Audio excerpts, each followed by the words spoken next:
Happy Spookies, everybody. I hope you're all doing well, having a most excellent day. And we are back with another found footage movie for you today. And what's interesting about this one is it is a sequel to a movie I recently reviewed. Now, I say recently, like I just reviewed it, but it was probably a couple years ago or so when it came out. Um, I can't remember, maybe like 2022, something around there. Now, this is a movie called Jeffrey's Hell, directed by Aaron Irons, and is a sequel. I believe it's a sequel to his previous film, Chest. And I really adored Chest. I thought that was just an excellent film. I enjoyed the concept of, this camera crew going and investigating these sort of local legends, these local myths in the Appalachian area. Sorry if I said that wrong. And what's interesting is in the first movie, he does mention this whole area, which is known as Jeffrey's Hell. And the reason it's called that is because there was a guy, Ebenezer, somebody, I can't remember his name or something. Um, he was like going around some caves and with some people and his dogs ran into the caves. And the people tried to tell him, hey, just let it go, man. That, don't go in there after them because you might not come back, you might get lost. And he said, "Oh, I'd rather go to hell," something like that for those dogs. And that's the whole legend behind Jeffrey's Hell. Now, this movie is really interesting because it takes a lot of the characters from the first movie and they're playing themselves. And the first half is like a documentary, mockumentary, including with Aaron Irons himself, and it's more or less talking about the first movie and their experiences with that. And then also, Aaron has apparently gone missing while trying to find this sort of cave that has been like a legend in the area or something of that sort. I don't want to give away too many spoilers or anything like that, at least right now. I thought this was such a wonderful, very well executed film, very intense and claustrophobic. Um, this movie reminded me a lot of, I want to say, As Above, So Below, with the whole cave digging, like going through caves and stuff like that. There are some scenes where he's going through some very tight spots, as well as a very just interesting turn of events once we do get to that part of the cave, because the first half, like I said, is a documentary of Aaron and his the actors from the first movie, their experiences.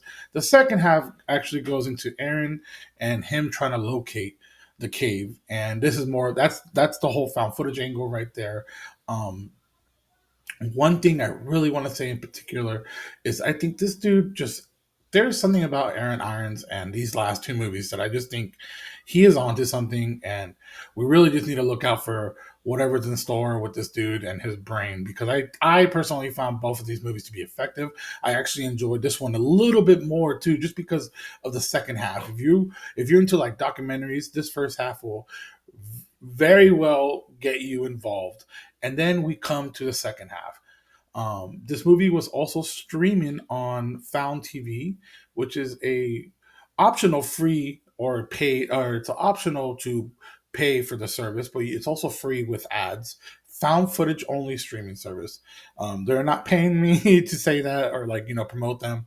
Like, this is just, if you're into found footage, you've never heard of this streaming service, and you want to check out more movies, because Tubi is a great go-to for sure for found footage movies. But I really want to just say, Found TV is pure found footage movies. I've seen some really interesting and not so interesting ones on there. Okay, and I briefly just want to get into some spoilers with the end, or just stuff that happens at the end. So if you haven't seen the movie, just stop right here, go check it out. So initially, my first thought when watching this movie, especially when it got towards the end, I was just like, okay, the first part was cool, and I'm enjoying this cave digging stuff. It's okay. But then, it's okay. That was my first thought. But what really solidified in me really enjoying this movie overall is once the, I want to say, like, supernatural aspect of the movie kicks in, because out of nowhere, he's in the fucking caves just digging around, and a phone starts ringing, and you're like, what the fuck? And then in the beginning of the movie, he talks about this sort of scam that he got into, or he was scammed, or something that was going around his town about these people that were going to like be the first people to go to Mars. But once you get to Mars, you're stuck there. You have to live and die there, or just die on the way. I just thought that was a little interesting story, but it does come into play very much at the end because there's a very like this movie does some really neat tricks. The first movie does a really neat trick with the two people in the tent, and then one dude like gets dragged away as the camera's just like panning back. I thought that was excellent. This one does some really cool tricks with there's like a pool of water in the cave, and out of nowhere you just see like this astronaut and there's like this bright orange reddish suit with like the big bulb come out, and then there's also this very like very I don't know how to explain it. This woman just like she doesn't look like she's alive though, and she's screeching throughout the entire cave, and it's just like very eerie. And then this movie does something so neat. It's not the first time I've like seen it in a movie. I think what came to mind is the fear footage with the whole house being like in a maze or like in a loop. Because at one point, this dude is in the cave and he's running away from that screeching lady, and his flashlight on the camera keeps going on and off, and then it goes off. But when it comes back on, he's in a room, like he's in a closet room, and he's back in his house. And then there's like an old phone there, and it starts ringing, and then like there's something there talking to him, and it starts like laughing like maniacally, and then that screeching lady is like back in his freaking, I just thought that was interesting. I'm gonna spoil it completely. I know I give away probably some of the more interesting parts, but there is still quite a little bit that goes at the end that gets very trippy, and you're just like, okay, where is this going? And with that being said, I'm going to go ahead and cut it off here because I got to get to work. But I really enjoyed this movie. Aaron Irons, I think you're onto something. Fuck yeah. I can't wait to see the rest of your brain has to offer to us because I really enjoyed these two movies. I think they pair well, like very well together. And yeah, happy spookies.